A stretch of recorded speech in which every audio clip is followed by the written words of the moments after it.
যে কেকের ডিজাইন আগে করে ফেলি ওই কেকটার ডিজাইনটা আর বারবার রিপ্লাই করতে মন চায় না, কেন জানি না। আমি এখন সবসময় চেষ্টা করি নতুন নতুন কিছু ডিজাইন নিয়ে কাজ করার।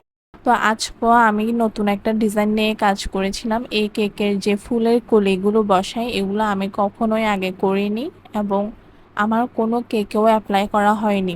আমি উপরের দিকে কিছু প্রথমে কলি বসিয়ে দিই, তারপর আমি পাতা দিয়ে দিই। পাতাটা আমি একটু হালকা রেখেছিলাম কলিগুলোর তুলনায়। কলিগুলো ইউজ করি একদম ডিপ পার্পল কালার, যেটা ওটা দিয়ে। আমি কয়েকটা কেকের ছবি থেকে আইডিয়া নিয়ে এই কেকটা আমার মতো করে করেছি। কথা বলতে বলতে আমার কেকের কাজ প্রায় কমপ্লিট হয়ে গিয়েছে। এখানে আমি পার্পলের সাথে কম্বিনেশন করে পিঙ্ক কালারটাও অ্যাড করি। পিঙ্ক অ্যান্ড হোয়াইট কালারের কিছু ফুল দিয়ে দিই। শেষের দিকে আমি কেকের সাথে মিলানো একটা টপার দিয়ে আমার পুরো কেকের ডিজাইনটা কমপ্লিট করে ফেলেছিলাম।